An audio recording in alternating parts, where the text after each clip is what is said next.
Pois é, uma questão antes da nossa tragédia contemporânea, né? Tragédia dos tempos, assim, o Lula se obrigou ontem a aparecer na coletiva dos médicos, né? E depois a dar essa entrevista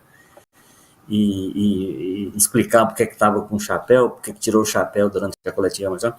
porque as redes sociais estão tomadas aí por uma boataria absurda, né? Assim, e parte dela, desse conteúdo assinado por gente da área médica, né? Da área da saúde, médicos e tal, que tentam estabelecer uma série de dúvidas com relação a isso, assim, uma coisa que é desrespeitosa, inclusive com os médicos que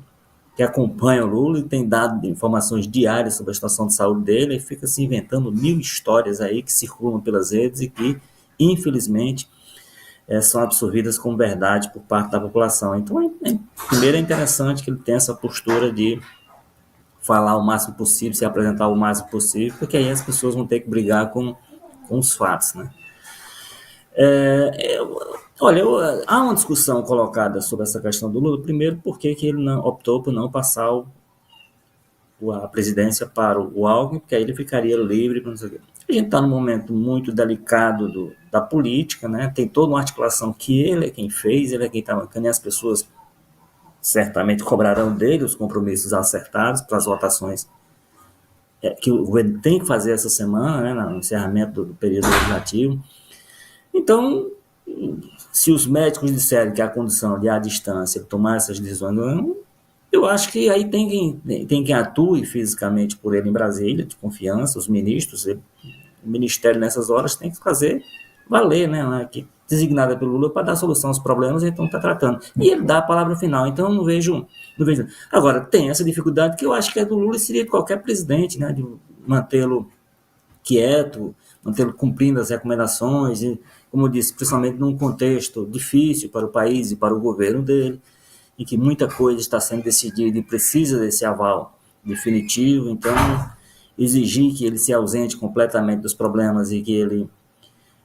o ideal nessa altura pelos médicos certamente seria que ele tirasse umas férias longas aí e só voltasse plenamente recuperado, mas isso é impossível pelas circunstâncias das coisas, então eu acho que vai se fazendo esse monitoramento, esse acompanhamento,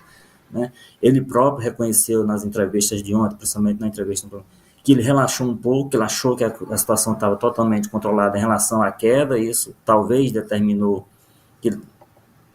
tocasse um ritmo acima do que sua saúde permitia e que viesse o problema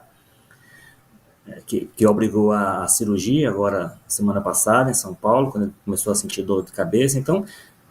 com susto, pode ser que agora ele seja mais regrado, que ele entenda o limite que precisa ser observado em relação ao ritmo de trabalho dele, e como eu disse, ficar apenas para essas decisões finais, aquela palavra final que depende do presidente, e aí confiar que os ministros que ele tem para dar conta disso, o ministro da articulação política, que é o Padilha, o Haddad, que é o grande líder de todo esse processo com relação às votações que tem na Câmara, o ministro da Casa Civil, Rui Costa, então essas pessoas deem conta das conversas e ele dá o aval, ou trava alguma conversa daquilo com que ele não concorda, que ele acha que seja ruim para o governo. Então, eu acho que essa é a rotina que vai ser estabelecida. O ideal seria, de fato, que ele se afastasse por completo, mas as circunstâncias eu acho que não impedem. E aí, talvez, ele faça um afastamento um pouco mais longo e mais durante o recesso a partir de janeiro mesmo, numa espécie de férias, que talvez ele seja obrigado a... Para esse momento, de fato, ele tem que monitorar a situação de Brasília, porque tem uma semana muito importante para o governo, e os médicos monitoram a saúde dele para impedir que a coisa volte a ter uma crise como teve a da semana passada, que obrigou a essa cirurgia de emergência. Perfeito. Walter, o nosso tempo já estourou, mas se você pudesse responder para mim uma pergunta em 30, 40 segundos, eu agradeceria. Bolsonaro é o próximo na fila das prisões ou não há necessidade disso na sua avaliação?